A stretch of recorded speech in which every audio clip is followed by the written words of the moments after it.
Talofa lava o telefone mai Sāmoa o si baia le whaafonga. O le whaelunga ina pe whaamanatuina o le atoanga o le 5 o le whainga pa anga le malo seina ma le Universite Aotearoa Sāmoa I papa I ngala. Wa whaalawi loa e le mpasa o le malo seina I Sāmoa Feimeng Sheng.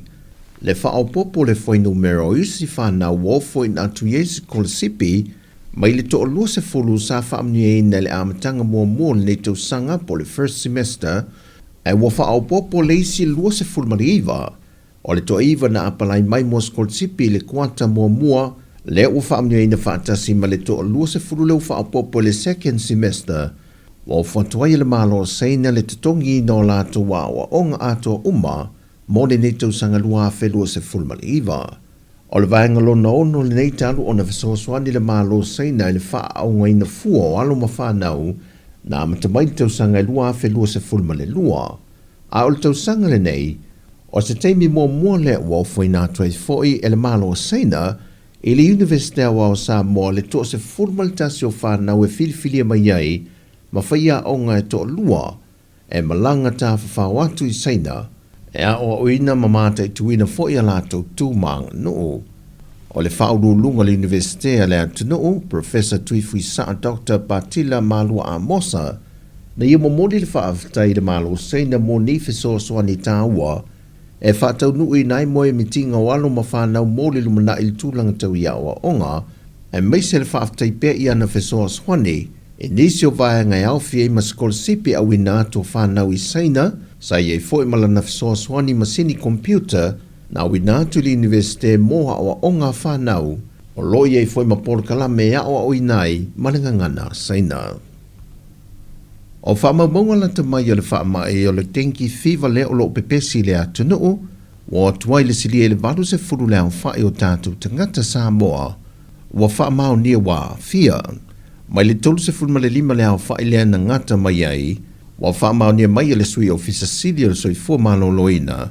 wa vave tele le whao popo I lanto wa fia,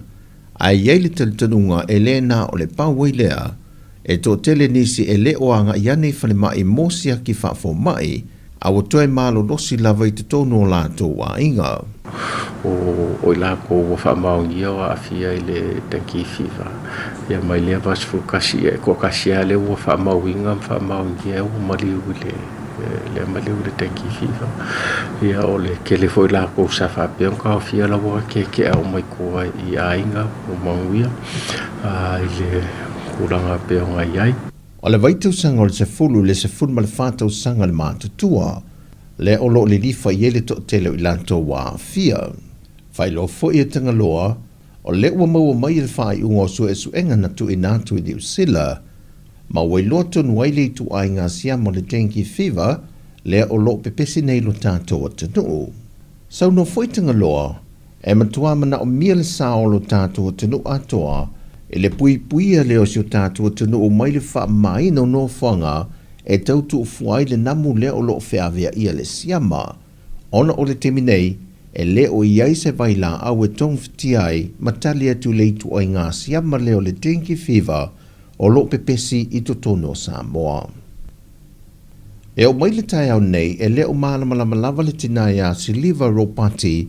o se ai ngai vai se tai, le mafua anga na a matai se afi mawhatama ia umano lato fale, e le au auli o le asone nafi. E taunu wane le au tine mu matau mawhaile ngā ruenga whasoa swani, wa leo to iei se isi me toi mawhai na lave I nai le tele o le maota, e na walofia umalava e le afi vaenga uma o le fale. Na whaamatala le tina ia siliva, o ia sa I tutono se tasi o potolo lato fale, whato afo ia ne le paipa sa whaatino ia le tanga lava sa whaia, a e whaafo se I o na vala a wane lan tama, e ta mo e vave ese mai ma le potu wa mu le fale, mai sau no siliva, e wi fo I no wata pele mita, a e wale ai lava sa mea mawhai I le sawa o le sosolo le afi. Na tue whaamanatu ai le komsina o le tine mu,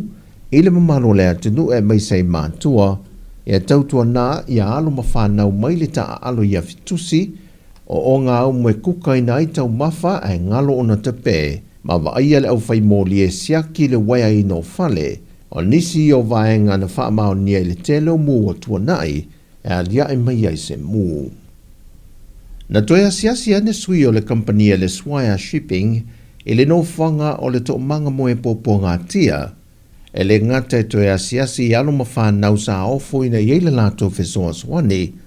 ai o le toia asia lea mamate tuina le fale no lato fausiena e whaatinoia o onga tausu sui mo alo mawhanau e moa ni mea alofa manita lene e ati na e elo lato lumanai. O le Swire Shipping o se tasi leo paanga le to manga moe popo ngā tia o lo ofo le lato fesoa ni mo alo mawhanau sa wai no le atunu. O le aunga au tu o le foi a se singa e vava ai e pe ai nisi vaenga o lo mo mia e fesoa ni ai mo alo mawhanau e mawhai o na toi o fuatu iai le isi a lato fesoa swani. Na whaaftai e le pulesilia si le niuli na jang le nei company a ngā lofa le tui nā tu peolo lato a au fesoa swani lato te tutu whaatase le tapue ina o se isi soifuanga fau mo alo mawhanau sa wai no le atunu. O tala fauia, whamanuia tele le atua le whaai ungo le neiva yaso, wha soifoia.